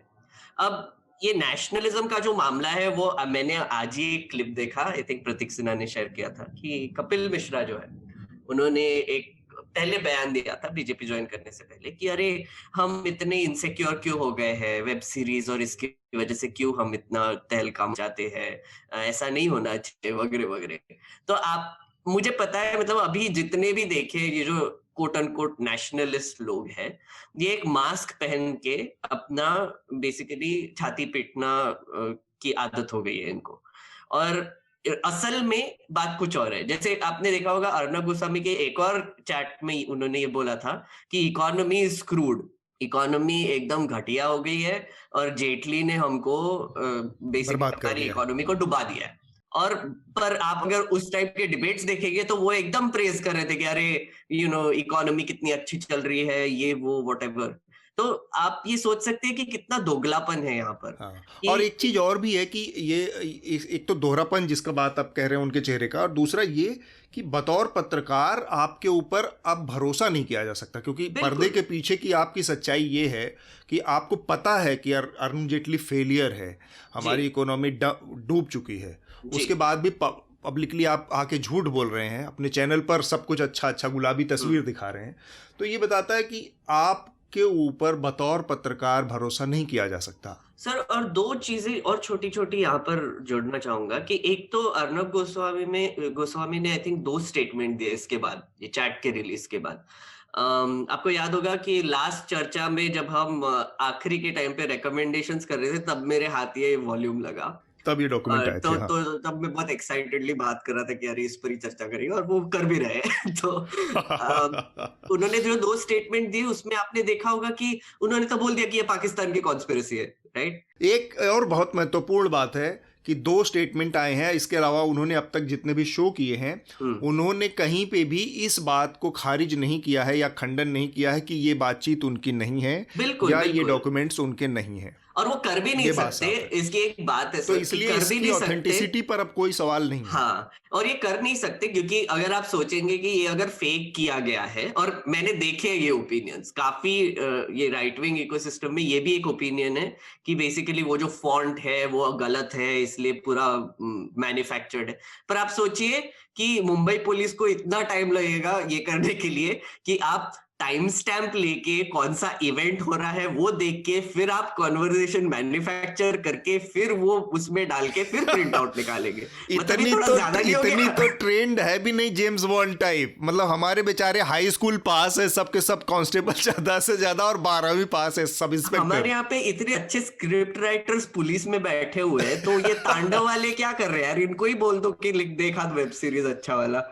तो असल में ये एक सीरियस बात की तरफ इशारा करता है, और वो ये जिसका जिक्र साइकत ने किया कि एक पूरी तरह से पॉलिटिकल टूल बन गए हैं। वो पॉलिटिकल टूल जो अब तक अपने पॉलिटिकल आकाओं के लिए हर तरह की fake news, manufactured miss information create करके व्हाट्सएप पे और दूसरी तरह की सूचनाएं प्रसारित करता था, अब वो अर्नब गोस्वामी जैसे लोगों के बचाव में भी इस तरह के तर्क दे रहा है। ये भी एक बड़ा सीरियस मसला है जी। और मैं इस पे थोड़ा आगे भी बात करूंगा। मतलब बेसिकली इसको थोड़ा सा हमको जूम आउट करके भी देखना पड़ेगा कि नैरेटिव, मुझे तो लगता है कि ये जो चैट्स है, हम अर्नब गोस्वामी का एक वॉल्यूम है उस पर फोकस कर रहे हैं, पर उसमें टोटल 12 वॉल्यूम्स है, और मैंने आई थिंक अभी तक 4 पढ़ लिए हैं। तो हम ना इस पर थोड़ा सा जूम आउट करके एक्चुअली ये 2 आदमी, और मैं अर्नब गोस्वामी की बात नहीं कर रहा हूं, मैं पार्थो दासगुप्ता और रोमिल रामगढ़िया जो सीईओ थे, वो दोनों आदमी कैसे नैरेटिव और पैसा, इसका फ्लो डिसाइड करने का काम कर रहे थे। 2 आदमी पूरे कंट्री के लिए, इस पर थोड़ी सी बात करने की भी जरूरत है, पर मैं बाद में इसको ऐड इसके बाद हाँ आगे थोड़ा सा, पहले एक बार शार्दुल की भी इस पर राय जान ले हम, इसके बाद फिर इसके बाकी पहलू पर हम बात करेंगे। देखिए, अधिकतर बात आपने, साइकत ने और मेघनाथ ने बता दी है, पर कई बातें सुनने वालों के लिए जो वो थोड़ा ध्यान रखें। मैं एक और रेफरेंस देता हूँ। कुछ महीने पहले न्यूज लॉन्ड्री पर मनीषा की एक रिपोर्ट थी जिसमें रिपब्लिक के अंदर के लोगों ने बताया था कि अर्नब का व्यवहार कैसा है, बिहेवियर कैसा है, और वो किस तरीके से चलाते हैं न्यूज रूम। उसमें से एक बात ये थी कि वो अब मोदी जी के बाद अपने आप को सबसे बड़ी हस्ती समझता है देश की, और वो उस तरीके से बिहेव भी करता है। अब देखिए, इसमें सरकार का और उसी का रिफ्लेक्शन, उसी का प्रतिबिंब अर्नब और उनका बिहेवियर भी है। जो मेघनाथ ने पार्थो वाली बात कही उस पर मैं अलग आऊंगा। निष्ठुर और उदासीनता जो है ना, ये पब्लिक के लिए, किसी पब्लिक इवेंट के लिए कुछ चीजें, जिसकी आप नैतिकता की बात कर रहे थे, पत्रकारिता की, मेरी राय में तो इन लोगों से नैतिकता की बात ही करना बेकार है। उससे तो ये कहीं आगे निकल गए। इंटरव्यू जो इन्होंने राजनाथ सिंह का एक दिन पहले किया था, उससे ये बात सही है, और हम ये सब जानते हैं, हम सब के सर्कल में ऐसे लोग होंगे जो आयुष की रिपोर्ट के बारे में मेघनाथ ने बात की कि डींगे मारने वाले हर जगह होते हैं, और ये बहुत संभावना है कि वो डींग ही मार रहे थे। लेकिन वो डींग किसे मार रहे थे? जो मेघनाथ ने बात की, पार्थो दासगुप्ता को, जो बार्क के सीईओ हैं। बार्क के दोनों लोग जिस लेवल पे, जिसे उसके लिए विशुद्ध शब्द धंधा ही है, वो जो कर रहे थे, वो 2 चीज मेरी नजर में मेन 2 मुद्दों को लाता है। पहला तो विशुद्ध ठगी, उन्होंने न केवल जनता को लूटा और एक दूसरे से बेईमानी की, उन्होंने बहुत सारी एडवर्टाइजिंग कंपनीज को, कॉर्पोरेट फ्रॉड भी है क्योंकि उन्होंने रेटिंग फिक्स की, और इसमें और चैनल भी शामिल हैं, लेकिन बहुत सारे चैनल होंगे। सत्ता पक्ष के साथ संबंधों का प्रयोग अर्नब ने दबा के किया। सबसे ज्यादा किया है, वो और दिख अपनी रहा है इमेज इसमें। उनके दिमाग में है ही। दूसरा जो आता है, जिस कथित सफलता की जो वो नौटंकी कर रहे थे, उससे उनके पीछे जो हम लगातार बात करते रहे हैं न्यूज लॉन्ड्री में, चर्चा में भी और फोरम में भी, उससे बाकी पत्रकारिता भी उनके पीछे चल रही थी, क्योंकि उन्हें लगा पैसा आ रहा है। हाँ, इस पर रिपोर्ट करने वाले ये सब बातें कर रहे हैं, लेकिन आप देखिए सरकार ये कितनी ज्यादा सेंसिटिव रहती है अपनी आलोचना के लिए। पिछले 7 साल का बिहेवियर देखिए, पर सत्ता पक्ष के एक भी व्यक्ति ने इस पर खुलकर टिप्पणी अभी तक नहीं की है। हाँ, ये कई सारे सवाल उसमें खड़े होते हैं, मतलब मसलन उसमें नाम आए हैं, जिन लोगों के मंत्रियों के नाम आए हैं वो सब तो है ही है। वो बताता है कि अर्नब गोस्वामी किस कदर सत्ताधारी दल के साथ जुड़े हुए थे। अपने श्रोताओं की जानकारी के लिए हम बता दें कि क्यों ये मसला बहुत बड़ा है। बार्क वो संस्था है जो टेलीविज़न चैनलों की रेटिंग तय करती है। हफ्ते भर की, हर हफ्ते उनकी रेटिंग आती है और उसके आधार पर, इस रेटिंग के आधार पर जो अरबों रुपए के विज्ञापन का बाजार है, जो एड सेल्स मिलती हैं इनको, वो तय होती हैं। जिसकी रेटिंग ज़्यादा उसको ज़्यादा विज्ञापन। तो वहाँ पर ये बहुत महत्वपूर्ण हो जाता है कि एक आदमी पीछे से ये सारी फिक्सिंग कर रहा है। पार्थो दासगुप्ता जो कि बार्क के सीईओ थे, और एक चैनल, 2 चैनलों के मालिक अर्नब गोस्वामी। तो इस कॉन्टेक्स्ट में देखने पर आपको समझ में आएगा कि ये जो बातचीत है वो असल में करोड़ों रुपए के खेल है। करोड़ों रुपए किसी की पॉकेट में इससे जा रहे हैं। मसलन वो जो घटना है जहाँ पर 2-3 ऐसे वाकये आए हैं जहाँ पर पार्थो दासगुप्ता सीधे सीधे कहते हैं कि ये बहुत कॉन्फिडेंशियल जानकारी है, इस तरह की बातचीत हम किसी और से करते नहीं हैं, तो ये मैं आपको दे रहा हूँ, ये केवल और केवल आपके लिए है, ये कहीं जारी नहीं चाहिए। ऐसे 2-3 बार वाकये आए इसमें। तो इसके आधार पर साइकित क्या किसी तरह की लीगल, अभी तो वो उसमें है ही है, पुलिस के हिरासत में है ही है, गिरफ्तारी उनकी हो चुकी है पार्थो दासगुप्ता की, लेकिन इसके आधार पर क्या अर्नब गोस्वामी के खिलाफ भी एक सॉलिड लीगल ग्राउंड बनता है उनकी गिरफ्तारी का? एक चीज में पहले एक और पहलू लाना चाहता हूँ कि अगर आप देखें, जो मेघनाथ जो कह रहे थे कि शायद इसमें वो जो बात कर रहे थे थोड़ी अपनी बड़ाई कर रहे थे वगैरह, पर उसमें एक चीज आपको ध्यान में डालना चाहता हूँ कि अगर आप इंटेलिजेंस देखें, इंटेलिजेंस गैदरिंग जो होता है, जो आप दुश्मन के देश से आप इंटेलिजेंस लाते हैं, तो उसमें एक पहलू होता है जिसको हम कहते हैं ओपन सोर्स इंटेलिजेंस। और ओपन सोर्स इंटेलिजेंस काफी, मतलब आपको लगता है कि बहुत ही नॉर्मल सी बात है, पर अगर अर्नब गोस्वामी, जिसको सबको पता है कि सरकार के साथ बहुत जुड़ी हुई है, अगर वो अपने कॉरेस्पॉन्डेंट्स कहीं भेज रहे हैं और कहीं चैट पे या ओपन चैट पे बात कर रहे हैं कि कुछ बड़ा होने वाला है, कोई अगर ध्यान से इन सब चीजों को देख रहा है ना, उनको पता चल सकता है कि कुछ होने वाला है। तो ये एक बहुत बड़ा एक तरीके से इंटेलिजेंस लीक कहा जा सकता है। और मैं थोड़ा सरप्राइज हो गया कि जब ट्विटर पे इन सब चीजों पे चर्चा चल रही थी, तो इनके जितने भी सपोर्टर हैं जो इंसिडेंटली बीजेपी के आईटी सेल के लिए काफी काम, मतलब काफी उनको देखा है काफी एक्टिवली काम करते हुए, वो डिफेंस में आने लगे कि ये कौन सी बड़ी बात है, ये तो सभी को पता था कि कुछ होने वाला है वगैरह। मुद्दा इस चीज का है कि अगर सभी को इतना कॉन्फिडेंटली पता था, तो इसका मतलब आपके मिलिट्री ऑपरेशंस की सीक्रेसी इतनी बदतर है क्या कि इतने सारे लोगों को पता था कि कुछ होने वाला है? तो इन सब चीजों पे, क्योंकि फिर आपको लगेगा, जो आप कह रहे हैं ना, कि फिर मिलिट्री स्ट्रैटेजी एक तरीके से आपके पॉलिटिकल स्ट्रैटेजी का एक बहुत बड़ा अहम हिस्सा बन गया है। और इससे क्या होता है कि लोगों की जाने जा सकती है, क्योंकि हमारे जवान जो लड़ते हैं वो देश के लिए लड़ते हैं। अगर फिर आप उसको एक अपने पॉलिटिकल स्ट्रेटेजी पॉलिटिकल टूल बना पाएंगे, देंगे, तो ये तो बहुत बड़ी बात हो जाती है ना। तो ये पहली बात है। और सेकेंडली, जहां तक लीगल केस का बात है, अगर आप देखें, 2 आईपीसी में 2 हैं। एक तो 420, दैट इज चीटिंग। तो एक तरीके से जब आप एक फॉल्स प्रेमाइस, एक फिक्स्ड मैच जिसको कहते हैं, जैसे क्रिकेट में, क्रिकेट के जितने भी बैटिंग वाले केस होते हैं, तो उसमें 2 श्रोताएं तो लगती हैं। एक तो 420 लगता है क्योंकि वो स्ट्रेट अवे चीटिंग का केस है। अगर कोई मैच फिक्सिंग करवा रहा है तो एक तरीके से उनको पहले से ही पता है कि जितना भी पैसा लग रहा है वगैरह, उसका पहले से ही किसी को पता था कि इसको कैसे फिक्स करना है। दूसरा 120B, जिसको कहते हैं क्रिमिनल कॉन्स्पिरेसी। तो स्ट्रेट अवे क्रिमिनल कॉन्स्पिरेसी में देखिए, कॉन्स्पिरेसी करने के लिए एक से ज्यादा लोगों की जरूरत है। यहाँ आपके पास, इसीलिए मुंबई पुलिस ने इतने सारे चैट्स लगाए दिखाने के लिए कि ये एक बहुत बड़ा क्रिमिनल कॉन्स्पिरेसी है, जिसपे, जैसे आपने कहा, अरबों रुपए, करोड़ों रुपए का आप एक तरीके से खेल रहे हो, जहां एक फिक्स्ड मैच कर रहे हो कि बॉलर को भी पता है और बैट्समैन को भी पता है, मैं गेंद ऐसे फेंकूंगा, फिर मैं ऐसे शॉट मारूंगा और फील्डर कैच करने के बजाय उल्टी तरफ गिरेगा और बॉल सीधा बाउंड्री के निकल आर पार जाएगी। हो जाएगी। तो बिल्कुल। इसका स्ट्रेट अवे ये तो दिख ही रहा है, तो कॉन्स्पिरेसी, क्रिमिनल कॉन्स्पिरेसी तो स्ट्रेट अवे बनता है और 420 भी लगा सकते हैं। ठीक बात। इसको मैं थोड़ा सा एक और उदाहरण से समझाऊं। इनकी जो बातचीत के बीच में आई है बातचीत, वो एक है, होती है frequency rating. Frequently exact term मैं यहाँ पर मेरे सामने वो चूँकि पेज नहीं है तो मैं नहीं कर पा रहा हूँ कोट। वो बेसिकली हफ्ते में एक दिन दी जाती है सारे चैनलों को बार्क की तरफ से। Daily reach, exactly.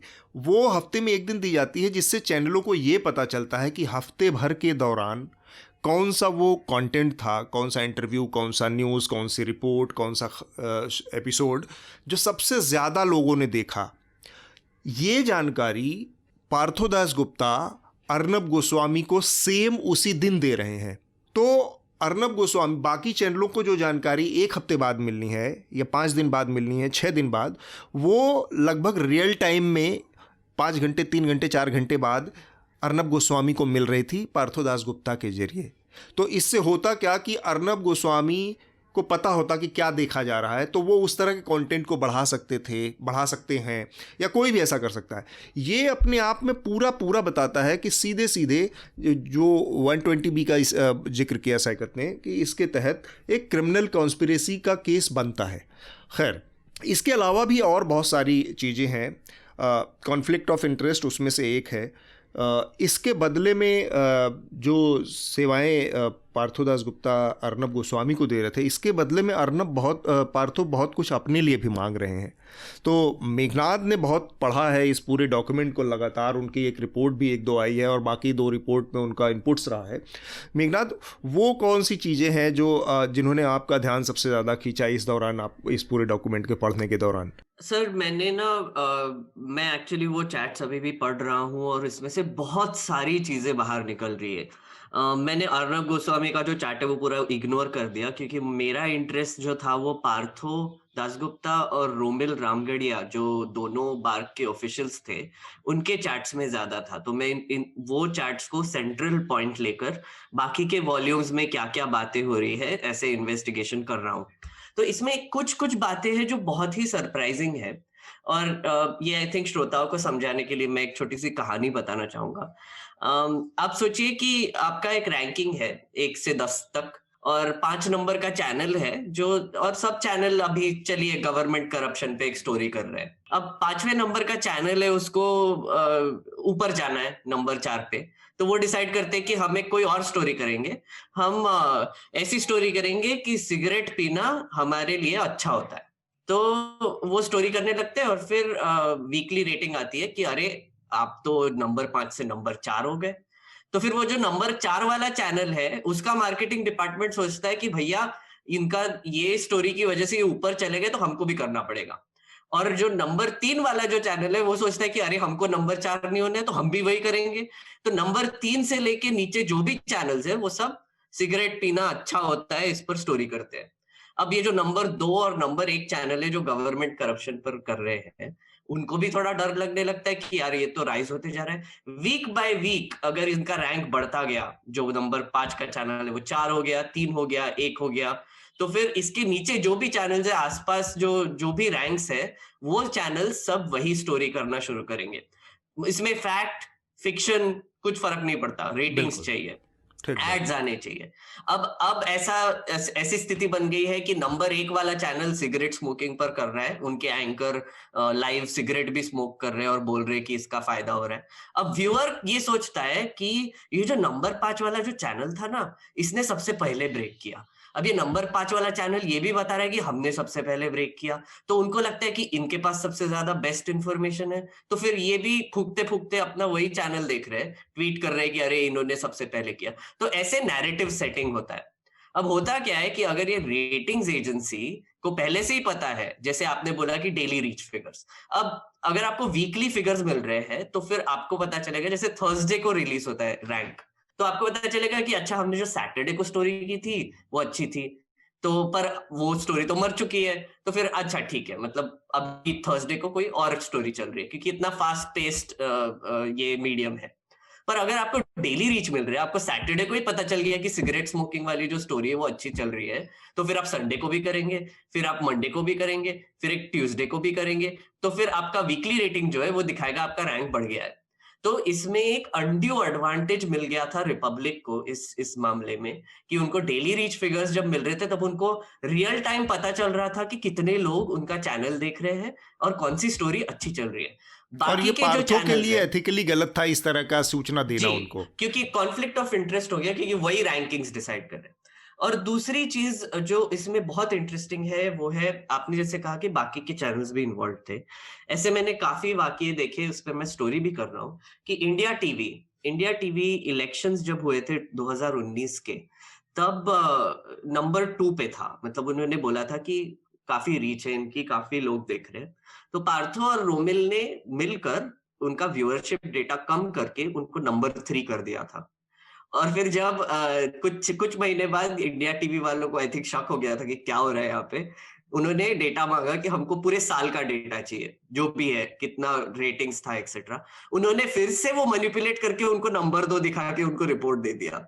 तो मतलब आप सोचिए कि अगर 2 आदमी ये डिसाइड कर रहे हैं कि इंडिया टीवी जैसा चैनल नंबर 2 पे रहेगा, 3 पे रहेगा, 4 पे रहेगा, तो फिर आप सोच सकते हैं कि वो और चैनल्स के साथ भी यही तो कर रहे थे। बार्क की बस इससे एक ही चीज साबित होती है कि बार्क के पूरे सिस्टम की कोई क्रेडिबिलिटी नहीं है। बिल्कुल सर, इसके बिल्कुल। बने रहने का कोई औचित्य नहीं है अगर 2 ही लोग तय कर रहे हैं, मैनिपुलेट कर रहे हैं, आंकड़े इधर उधर कर रहे हैं।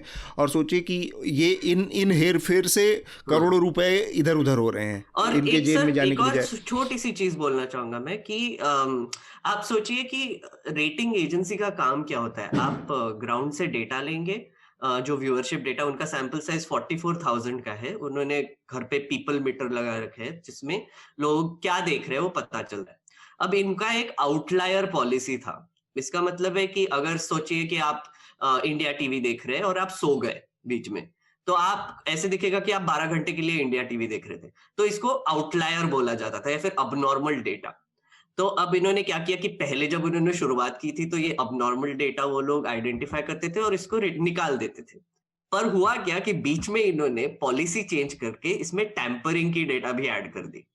इसका मतलब है कि जिनका लैंडिंग पेजेस है, जिनका LCN मतलब ड्यूअल चैनल कर रहे हैं, जो कि आप हमारे मेरे एक्सप्लेनर में भी देख सकते हैं वो कैसे करते हैं, तो वो भी डेटा उसमें ऐड कर दी। शामिल हो गया। इसका या ये मतलब है कि उनको पता नहीं था कि कौन सा जेन्युइन है और कौन सा टैंपरिंग है। तो कुछ चैनल के लिए उन्होंने कंट्रोल किया कि तो मतलब ये किसी न जो किसी डेटा है मोटिव वो के हटा तहत देंगे। हुआ पूरा। हाँ, और कुछ चैनल के लिए उन्होंने रहने दिया। और फिर मैंने कुछ बार्क इनसाइडर्स से भी बात की है इसके बारे में। वो रिकॉर्ड पे आना नहीं चाहते थे, पर मैं श्रोताओं को थोड़ा सा बताना चाहूंगा कि उनकी एक मीटिंग होती थी, रेटिंग्स मीटिंग, जहां पर वो लोग डिसाइड करते थे, पूरी टीम मिलकर, कि कौन सा ये जो डेटा आ रहा है वो कैसा है, कौन से आउटलायर डेटा है, क्या टैंपरिंग पे हो रहा है, एक्सेट्रा। और फिर वो डिसाइड करते थे कि थर्सडे को कैसी रैंकिंग रिलीज होनी चाहिए। और वो रीजनिंग लाते थे कि हमारी डेटा सही है, ये हमको जस्टिफाई करना है, तो इसके लिए क्या रीजन हो सकता है। तो फिर वो देखते थे कि अच्छा नहीं, ये स्टोरी भी चल रही थी, वो स्टोरी भी चल रही थी, तो मे बी ये स्टोरी ज्यादा देख रहे थे लोग, तो फिर हम इसको ज्यादा रैंक दे देंगे। तो आप सोचिए कि कितना आर्बिट्ररी सिस्टम हो गया था। और इसकी वजह से एडवर्टाइजर्स ऑब्वियसली जो चैनल ज्यादा है उसको पैसा दे रहे थे, ऐसा अजम्पशन होगा। पर इसके पीछे भी एक मजे की बात है कि एडवर्टाइजर्स को भी पता है कि ये डेटा कुछ क्रेडिबल नहीं है। वो भी जानते हैं, कोई भी मार्केटर वर्थ हिज सॉल्ट जानता है कि ये थोड़ा सा गड़बड़ है कुछ। इस सब से निपटने का सीधा सीधा जुगाड़, ये उपाय यही है कि आप कोई सब्सक्रिप्शन आधारित न्यूज़ लॉन्ड्री जैसे प्लेटफॉर्म को सपोर्ट जी, करें। बिल्कुल, और बिल्कुल। ऐसा कोई भी प्लेटफॉर्म जो कि पूरी तरह से ऐड और विज्ञापन के ऊपर डिपेंड है, वो इस तरह के हेर फेर करने से बाज नहीं आएगा। और ये बात जैसा कि मेघनाथ कह रहे हैं, उनको पता भी है, जो विज्ञापन दाता है उसको पता है कि इस डाटा की कोई क्रेडिबिलिटी नहीं है, लेकिन उसकी मजबूरी बन जाती है क्योंकि उसके पास और कोई ऑल्टरनेट नहीं है। और तो वो अच्छा कैसे ये है। इस्तेमाल करते थे सर, इंटरेस्टिंग है, क्योंकि अगर आपको पता है कि एक चैनल वो रैंकिंग का डेटा थोड़ा सा गड़बड़ है, तो ये लोग इसको बार्गेनिंग के लिए यूज करते थे। जैसे अगर आप नंबर 2 चैनल हो और नंबर 3 चैनल हो, तो नंबर 3 चैनल के पास जाके वो बोलते थे कि ये रैंकिंग देखो, आप तो नंबर 2 को हम इतना रेट दे रहे हैं, तो आपको थोड़ा कम देंगे एडवर्टाइजिंग के लिए। तो मतलब एडवर्टाइजर्स भी इसको यूज कर रहे हैं, एक तरीके से बार्गेनिंग करने के लिए, ऊपर से ब्रॉडकास्टर्स भी यूज कर रहे हैं, और इसके बीच में बार्क आता है जो नैरेटिव सेटिंग और पैसा किधर जा रहा है ये डिसाइड कर रहा है। तो हाँ। ये जो एक बहुत बड़ा स्कैम हो गया, जैसे शौकत ने बोला कि जैसे एक पॉलिटिकल टूल बन गया है, और ये जो बार्क का जो रोल था इसमें, ये बहुत बड़ा था। हम एक बार फिर से थोड़ा सा राडिया टेप के ही बनिस्बत बात करते हैं साइकत। उस समय भी पत्रकार क्या कर रहे थे? एक तरह से वो काम कर रहे थे जो जिसकी अपेक्षा उनसे नहीं की जाती, या इसको क्विड प्रो को के दायरे में रखा जाता है कि एक हाथ से देना एक हाथ से लेना, कुछ लाभ पहुंचाना और उसके बदले में हासिल करना। यहाँ पर भी हम देख रहे हैं कि पार्थो दासगुप्ता ने जो भी लाभ पहुंचाए उसके एवज में मॉनेटरी जो फ़ायदे हुए होंगे वो सब चीज़ें तो बाद के उसमें आएंगी जांच में कि क्या उन्होंने रुपए पैसे से मुनाफा कमाया। उसके अलावा भी बहुत सारी चीज़ें दिख रही हैं जो अपेरेंटली वो मांग रहे हैं। मसलन वो एक मौके पर कहते हैं कि उनकी पीएमओ में अगर मीडिया सलाहकार के तौर पर नौकरी लग जाए तो बहुत बढ़िया है। इसी तरह से प्रधानमंत्री से कह के या MIB में सेटिंग करके अर्नब से वो बहुत सारे इस तरह की अपने लिए फेवर मांग रहे हैं। तो ये जो क्विड प्रो को है, इसके लिए किसी तरह के कानून, किसी तरह की लीगल रेमेडी है कि इस तरह को जो हमारा सो कॉल्ड करप्शन का जो लॉ है, भ्रष्टाचार, जो कि लोगों को ज़्यादा अपील करता है कि हाँ भ्रष्टाचार हुआ है, ये आदमी सही नहीं है, तो ये भ्रष्टाचार के उस दायरे में आती है? अगर आप स्ट्रिक्टली देखें अतुल, एक जो प्रिवेंशन ऑफ करप्शन एक्ट है, वो जो कानून है करप्शन को रोकने के लिए, वो इस सरकार ने काफी डाइल्यूट कर भी दिया है पिछले 3-4 सालों में। जो पहले कांग्रेस की जब सरकार थी तो तब एक मुहिम शुरू हुआ था कि इसको थोड़ा डाइल्यूट करना है, और बाद में कांग्रेस की सरकार तो चली गई, फिर काफी चर्चा हुआ इस सरकार में और उन्होंने उस एक्ट को कर दिया। सो इस एज अ रिजल्ट उसका इतना वो भावी नहीं रहा जितना वो पहले हुआ करता था, और इन्वेस्टिगेटिंग एजेंसीज भी इसका ज्यादा फायदा नहीं उठा सकती हैं। दूसरी बात ये स्ट्रिक्टली जैसे क्योंकि वो मांग रहे हैं पर उसका कोई एंड रिजल्ट नहीं निकला, इसलिए एक तरीके से वो करप्शन में नहीं आएगा। बट वो एथिकल फ्रेमवर्क से आप देखें तो इसमें काफी सारी दिक्कतें आती हैं, और वो एथिकल फ्रेमवर्क जैसे आपने कहा राडिया टेप्स में कुछ ऐसे सीन्स आए कि कुछ लोग अपने कॉलम्स को वर्ड बाय वर्ड पढ़ के सुना रहे हैं, और जैसे ही अप्रूवल मिलता है किसी लॉबी से, फिर अगले दिन जो छपता है वो वही एग्जैक्टली वही चीज छपता है। तो आप अपने कलम को या अपने स्टूडियो को या अपने कैमरे को जब आप किसी चीज में किसी एजेंडा के लिए आप लगाते हैं, और जो एजेंडा बहुत क्लियरली किसी पॉलिटिकल पार्टी से मिलता है और उनकी बातें आगे रखने के लिए या उनको उनके बचाव में रखने के लिए, और आप ये भी देखिए ना कितना मतलब आज जो पत्रकार जो अपने आप को पत्रकार कहते हैं, वैसे ये पत्रकारिता में नहीं आता, उनको शायद टीवी एंकर कहना ही बेटर रहेगा। हाँ। तो जो कोई टीवी एंकर अपने पावर को यूटिलाइज करते हैं दूसरों को जेल में डालने के लिए, आज उन्हीं शब्दों को आप उठा के इस केस में लगाते हैं, और आप सोचिए फिर जो दूसरों के साथ हुआ, जो आज भी कुछ लोग हैं जो जेल में हैं क्योंकि उनके अगेंस्ट एक बड़ा मुहिम एक कैंपेन शुरू किया था, अभियान चलाया इन लोगों ने, अभियान चलाया था इन्होंने, आज उन्हीं शब्दों को आप इस केस में लगाएं तो फिर क्या होना चाहिए? आप खुद ही इसका एंड रिजल्ट निकाल सकते हैं। शार्दुल, आपका कुछ आखिरी टिप्पणी, और इसके बाद हम इसका जो आखिरी हिस्सा है उस पर बात करेंगे। इससे जुड़े हुए पत्रकारिता से जुड़ी हुई बात आपने की, इसके अगर इसे हम दूसरी तरफ से देखें, हम राजनीतिक तरफ से, और बार्क क्या कर रहा था, तो अगर बिल्कुल साधारण भाषा में मैं इसे कहूं तो बार्क एक माफिया की तरह काम कर रहा था, लिटरल माफिया। वो एक तरफ सरकार से डीलिंग बनाने की कोशिश कर रहा है, सरकार के नजदीकी लोगों को पैसे के लिए फायदा दे रहा है। और एक और रिपोर्ट मेघनाथ की ही है, वो जो सबसे पहले उन्होंने की, जो उनके खिलाफ शिकायत कर रहे हैं, जैसे उन्होंने कहा इंडिया टुडे ने पता करने की कोशिश की, तो उन्हें फिर वो ऑनलाइन ट्रोल करा रहे थे, मतलब बुली कर रहे हैं, ट्रोल सेना ढूंढ के। उस चैट में एक जगह ये भी बात आती है कि कैसे रिपब्लिक के खिलाफ कंप्लेंट आई, और मंत्री राज्यवर्धन सिंह राठौड़, मेरे ख्याल से राठौड़ उन्हीं का रेफरेंस था, उन्होंने कैसे उसको डिस्कार्ड कर दिया, और उसको अर्नब शान से बता भी रहे हैं। तो अर्नब के मामले में तो ये कि वो किसी के भी वफादार नहीं है, क्योंकि वो पीठ पीछे सरकार की भी बुराई कर रहे हैं, पर वो एक गॉसिप वाली बात है। बार्क का माफिया की तरह करना, ये माफिया होना है। पर एक तरफ जो हमने पिछले टॉपिक में बात कही, मैं उस पर घूम के आना चाह रहा था कि सरकार ये कंप्लेन कर रही है कि उसकी बात पे लोगों को भरोसा नहीं है, लेकिन जो बातें सरकार की निकल के आ रही है बाहर, वो साबित कर रही है कि सरकार पे भरोसा नहीं किया जा सकता। आप ये देखिए कि इन लोगों ने ये सारा घपला तो किया ही, इस सब के बावजूद अर्नब अपना नया चैनल बंगाल में शुरू करने वाले हैं, और अब आज की डेट में ये वो चैनल है जिसपे ये सब केस तो चल ही रहा है। हाई कोर्ट ने टिप्पणी की है, और 2-3 हफ्ते पहले हमने चर्चा में ही बात की थी, यूके से भी इनके प्रोग्राम कोड को फॉलो ना करने के लिए फाइन लगा था, और तब भी सूचना प्रसारण मंत्रालय अभी तक उसकी स्वीकृति दे रहा है। तो राजनीतिक करप्शन की भी कोई लिमिट है, आपने दिखाने भर की नैतिकता भी नहीं छोड़ी है। ठीक बात। तो इसका जो आखिरी हिस्सा है जिसमें मसाला बहुत है और लोगों को बहुत मज़ा आता है उन चीज़ों को पढ़ के, उस पर हम बात करें तो जो अपने साथी पत्रकार या मीडिया फ्रेटर्निटी के लोग हैं उनके बारे में भी अर्नब की राय, हालांकि ये कहें मेघनाथ कि ये स्वभाव है, आमतौर पर लोग मुंह पीछे दूसरों की बुराई करते ही हैं, तो अर्नब ने कर दिया तो क्या बुरा किया। वो भी है, मतलब गॉसिप वैल्यू है एसेंशियली। लाइक आई मीन आपको भी पता है कि मीडिया में या फिर कोई भी इंडस्ट्री में लोग तो ये बात करते ही रहते हैं कि अरे इसको प्रमोशन मिल गया, अरे इसको ये हुआ, अरे इसका ये झगड़ा हो गया बॉस के साथ, अरे तो बेसिकली गॉसिप वैल्यू है उसकी। और मतलब ऑब्वियसली अर्नब को जैसे बोलते हैं कि there was a chip on his shoulder. Shardul इसको हिंदी में कैसे करेंगे? कॉम्प्लेक्स लेके घूम रहा था। कॉम्प्लेक्स लेके घूम रहा था। तो इनका, मुझे लगता है कि इनका एक इससे ओवरऑल आपको एक थोड़ा एटीट्यूड भी दिखाई देता है कि अर्नब को ऐसे फीलिंग आता था कि वो विक्टिमहुड से बाहर निकल के अभी फाइनली जीत रहे हैं। एक मिनट थोड़ा सा मैं बोल दूं तो मजा आएगा इसके बाद। हाँ। तो वो जैसे रजत शर्मा के बारे में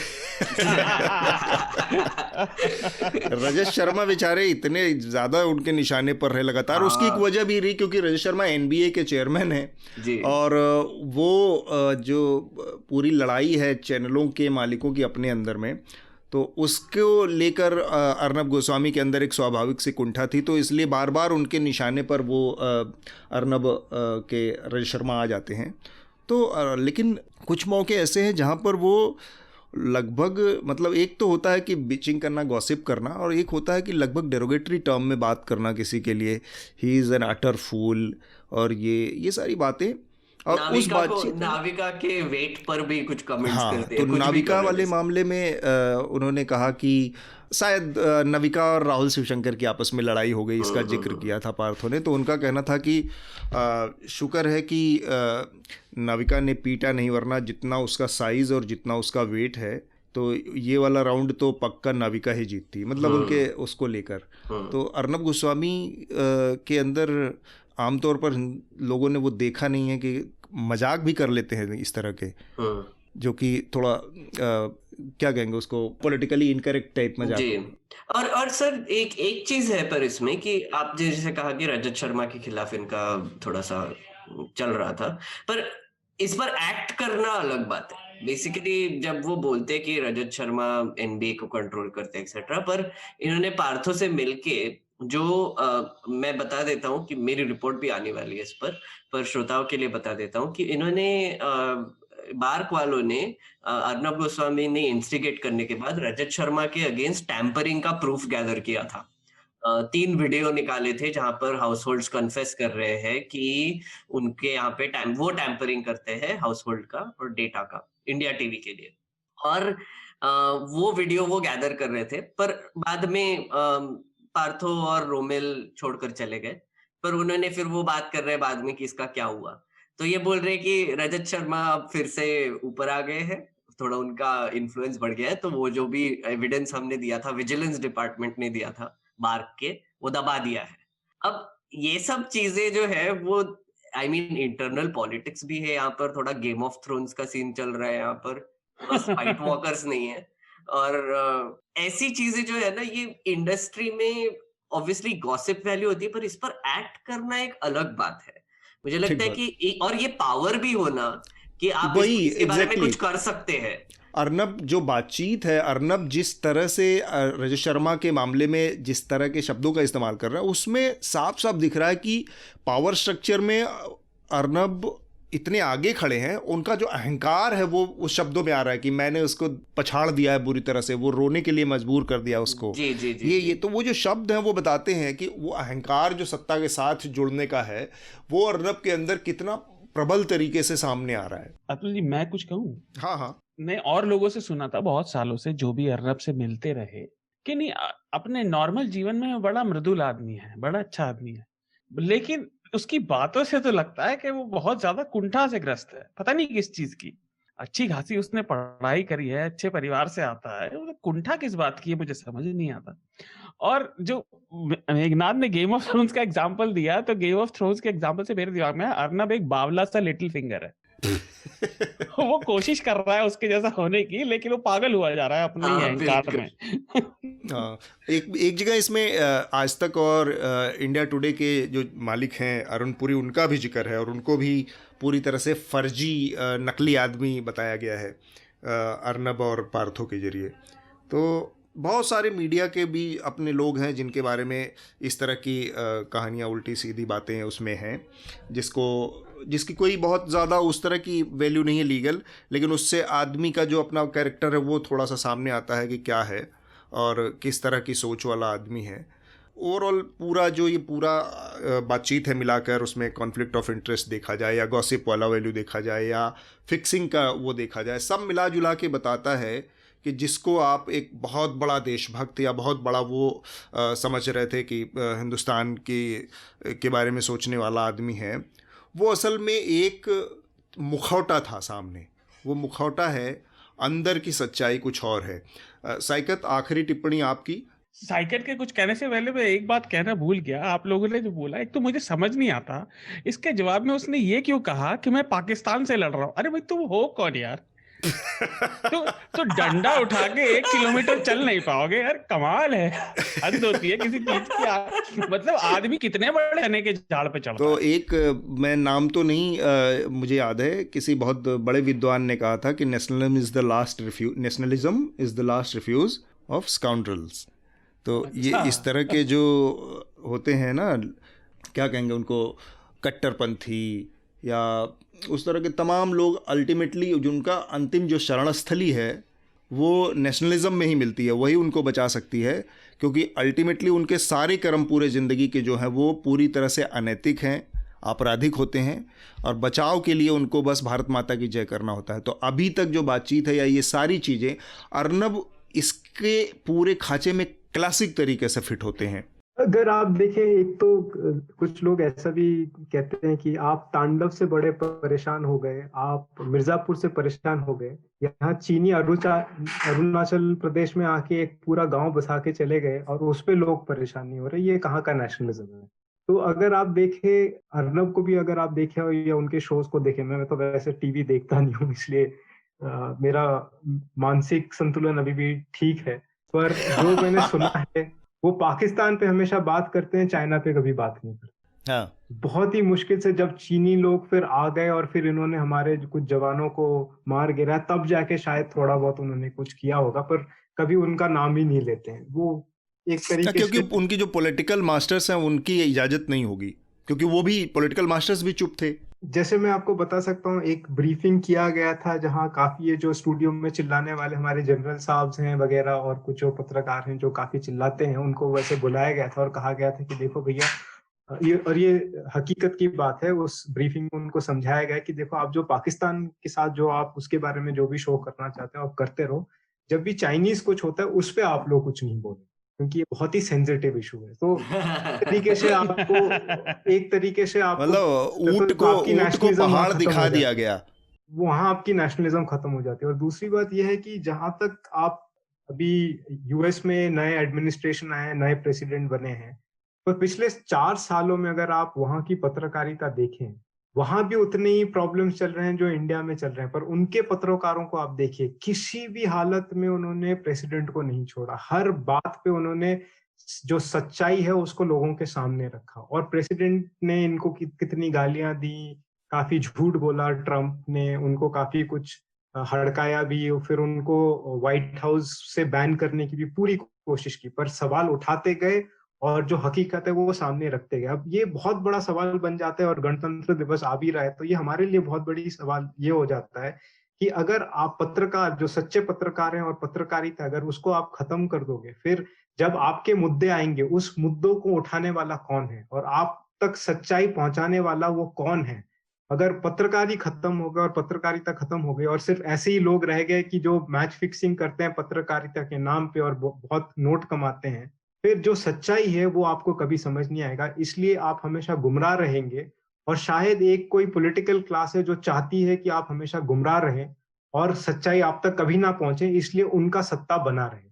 तो एक तरीके से सीधा ये बात सामने है। बहुत खूबसूरत बात कही सैकत आपने, और ये इस एपिसोड को एंड करने के लिए सबसे महत्वपूर्ण बात थी। आखिरी में मैं मेघनाद और शार्दुल के आखिरी एक एक टिप्पणी संक्षेप में लूंगा, और उसके बाद फिर हम रिकमेंडेशन के राउंड पर जाएंगे। मैं बहुत छोटी सी बात कहना चाह रहा था। आपके उस कोट से मुझे एक दूसरा उस टाइप का कोट याद आया, ऑस्कर वाइल्ड का, patriotism is the virtue of the vicious. और ये सारी बात हमने की, इस सब की जड़ में बार्क के वो लोग हैं जो पैसे के लिए घोटाला कर रहे थे, और वो पैसा विज्ञापनों का था। और इसीलिए जब तक विज्ञापनों पे खबरें निर्भर रहेंगी, तब तक जनता के साथ और पूरे सामाजिक चर्चा के साथ वार्तालाप जो होना चाहिए, उस पे विज्ञापन देने वालों का असर बना रहेगा। इसीलिए न्यूज लॉन्ड्री को सब्सक्राइब करें, क्योंकि जब आप सीधा खबरों से साझा रखेंगे, उनको फंड करेंगे, तो खबरें आपकी बात करेंगी। ठीक बात। मेघनाद? मैं भी एक्चुअली थोड़ा सा उसी एंगल से जाना चाहता था कि तो आप सोचिए कि डेमोक्रेसी चलती कैसे है, एक गवर्नमेंट चलती कैसे। हम लोगों को इलेक्ट करते हैं, पर इलेक्ट करने के लिए आपको इंफॉर्मेशन चाहिए होती है, वो लोगों के बारे में, उनके पॉलिसीज के बारे में। अब आपको ये इंफॉर्मेशन प्रोवाइड कौन करता है? वो है मीडिया। अब मीडिया अगर आपको बता रहा है कि सिगरेट स्मोकिंग आपके लिए अच्छा है और आप मान भी लेते हैं, तो फिर एक आध कैंडिडेट आ जाएगा, बोलेगा कि सिगरेट स्मोकिंग अच्छा है, फिर वो पावर में आ जाएगा और फिर वो बोलेगा कि भैया सिगरेट जो है उनको सब्सिडी दे दो। तो ये जो है, ये बात जो है, ये बहुत इंपॉर्टेंट है, क्योंकि आप तक इंफॉर्मेशन पहुंचाने का काम मीडिया का होता है, आपसे रेलेवेंट चीजों का, और आपको फैक्चुअली बताने का कि भैया ये हो रहा है। अब आप जहां पर एडवर्टाइजर्स पे डिपेंड होते हैं, ये रैंकिंग सिस्टम जो कि एक बहुत बड़ा स्कैम है मेरे हिसाब से, उस पर डिपेंडेंट होते हैं, तो आपको ये नैरेटिव जो है वो कोई और फीड कर रहा है। ये पैसे वाले फीड कर रहे हैं, ये बिजनेस वाले फीड कर रहे हैं, ये गवर्नमेंट फीड कर रहा है, और ये जो नेक्सस है ये जनता के लिए हानिकारक है।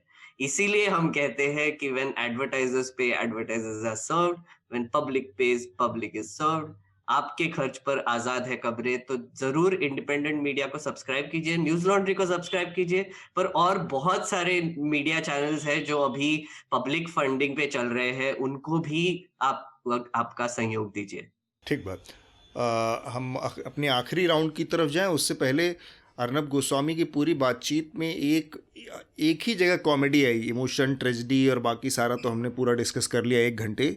एक ही जगह कॉमेडी आई है थोड़ा सा, जहाँ पर वो संता बनता टाइप एक जोक शेयर कर रहे हैं।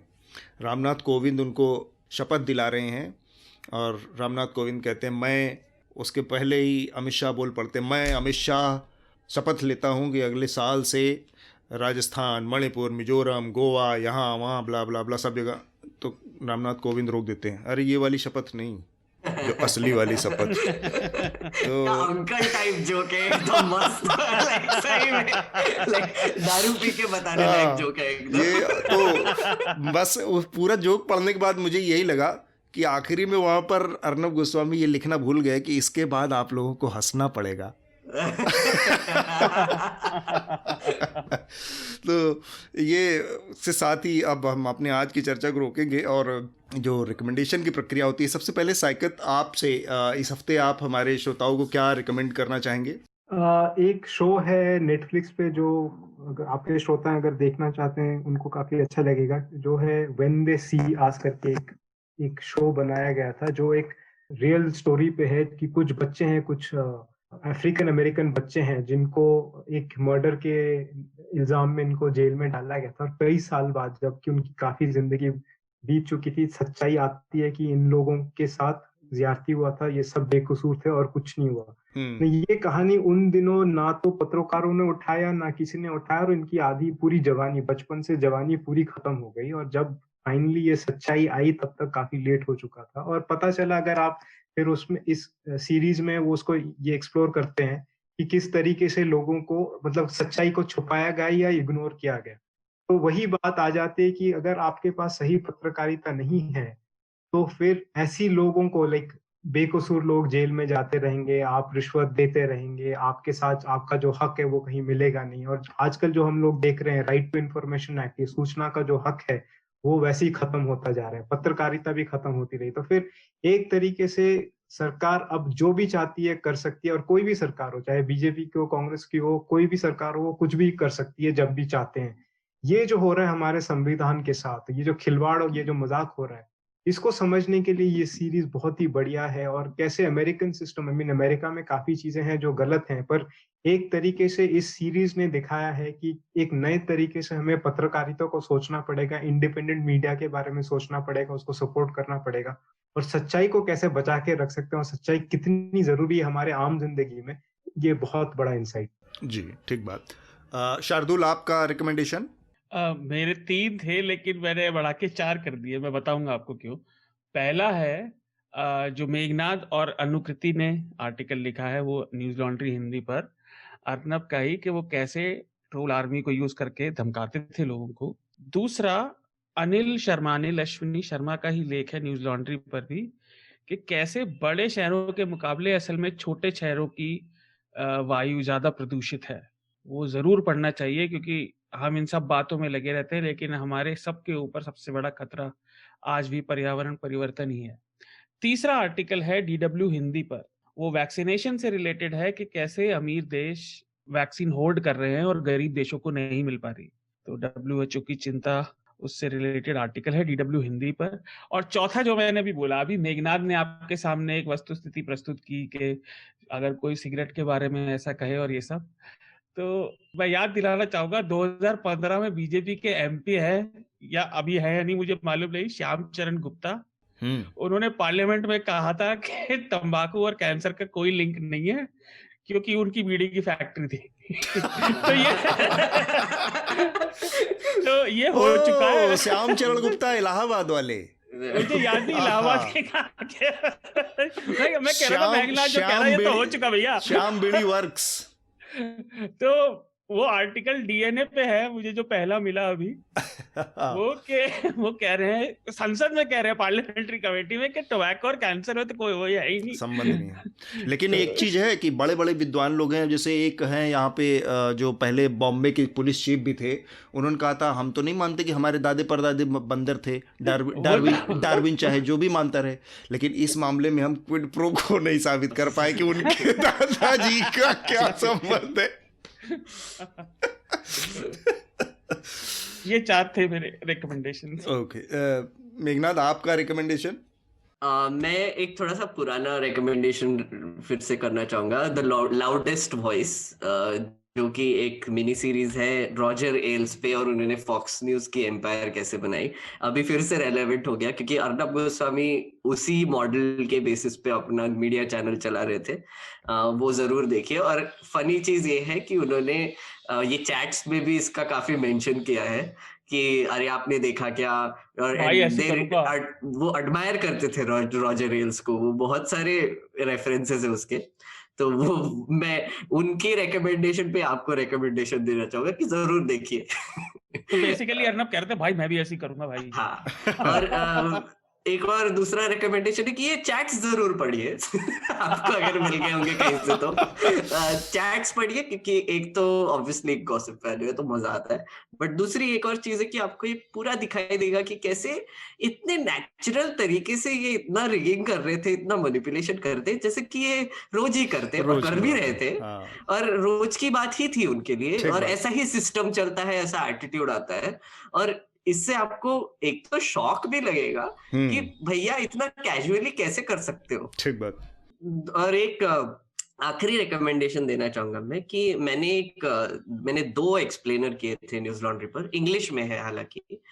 एक तो टीआरपी स्कैम पर है और एक है कि आप टीआरपी को कैसे रिग कर सकते हैं, इस पर है। तो वो जरूर देखिए, चैट पढ़ने से पहले वो देख लीजिए ताकि आपको कॉन्टेक्स्ट थोड़ा समझ में आए कि ये एग्जैक्टली हो क्या रहा है। ठीक बात। तो मेरे 2 रिकमेंडेशन हैं। एक तो मेघनाथ ने कहा चैट पढ़िए, मैं ये कह रहा हूँ कि अगर आपके पास समय नहीं है और आप चैट नहीं पढ़ सकते तो आप न्यूज़ लॉन्ड्री पर हिंदी और अंग्रेज़ी में इस चैट से जुड़ी जो सीरीज़ चल रही है वो रिपोर्ट्स पढ़ लीजिए, तो आपको सारी बात का सार मिल जाएगा कि असल में चल क्या रहा था वहाँ पर। तो वो सारी रिपोर्ट्स हमारे अलग अलग रिपोर्ट्स हैं, जिसमें मेघनाथ की है, आयुष की है, तो कई सारी रिपोर्ट्स और आगे अभी आएंगी। तो वो सारे रिपोर्ट्स मैं रिकमेंड करूँगा, हिंदी अंग्रेज़ी दोनों की। और साथ में एक डिस्कवरी प्लस एक चैनल है, डिस्कवरी का न्यूज़ चैनल का ऑनलाइन स्ट्रीमिंग का चैनल है, उस पर बहुत बढ़िया बढ़िया डॉक्यूमेंट्री हैं, बहुत अच्छी अच्छी। एक डॉक्यूमेंट्री उस पर है माराडोना से, आपको पता है एक महान फुटबॉल प्लेयर अर्जेंटीना के, अभी हाल ही में उनका देहांत हुआ है। तो उनकी जो डॉक्यूमेंट्री सीरीज़ है 1-2-3 हिस्सों में, उसको अगर आप चाहें तो माराडोना के नाम से है, उसको देखें। ये मेरे 2 रिकमेंडेशन हैं। और इसके साथ ही हम अपनी आज की चर्चा को रोकेंगे। हमारे साथ जुड़ने के लिए शायकत, मेघनाथ, शार्दुल, आप तीनों का बहुत बहुत शुक्रिया। न्यूज लॉन्ड्री के सभी पॉडकास्ट टिचर, आईट्यूज और दूसरे पॉडकास्ट प्लेटफॉर्म पे उपलब्ध हैं। खबरों को विज्ञापन के दबाव से आजाद रखें, न्यूज लॉन्ड्री को सब्सक्राइब करें।